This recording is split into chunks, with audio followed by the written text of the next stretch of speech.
Hello, I'm Kevin Berger, author of Atheism is Untenable.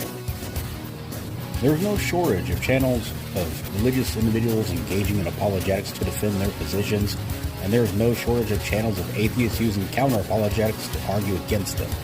But what about atheists' defense of their own positions? Who is holding them accountable? On this channel, I don't engage in apologetics. Instead, I apply the principles of polemics and skepticism to atheism and the claims made by atheists, of which, despite their insistence to the contrary, there are many. This is Justified Nonetheless.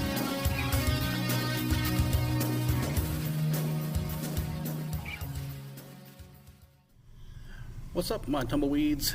Today we're looking at the last argument from the ontological series. This will also be an argument from a philosophical razor. This will actually be from Hitchens' razor. So let's take a look at that one. The Nonbelief is Incoherent Omnibus. Number 10. The argument from Hitchens' razor. Premise 1. That which can be asserted without evidence can be dismissed without evidence. This is Hitchens' razor.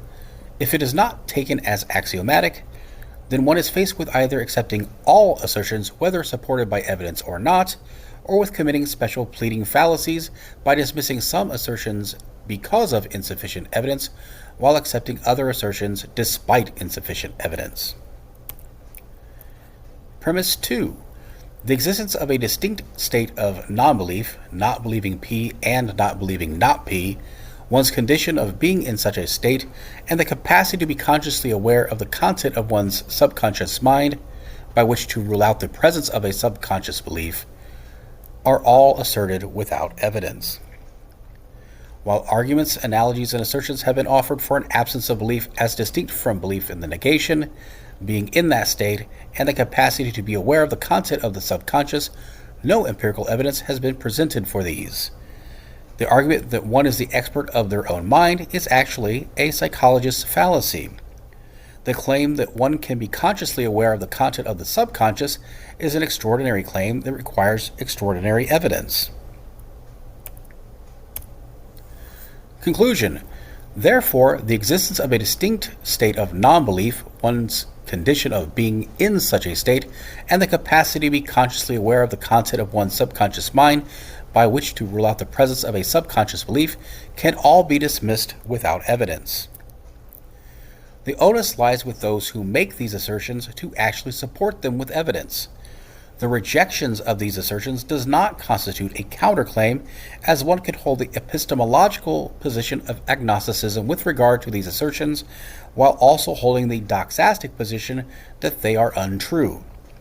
No burden of proof is incurred by the doxastic position of I believe those assertions are untrue.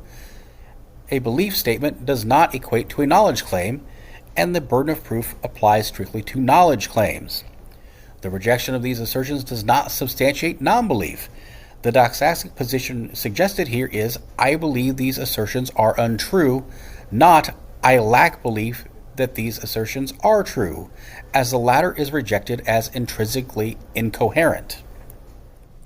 And that concludes our arguments from ontology. Next, we'll be looking at arguments based on epistemology. Until next time, remember, even if your beliefs aren't necessarily true, they may just be justified nonetheless.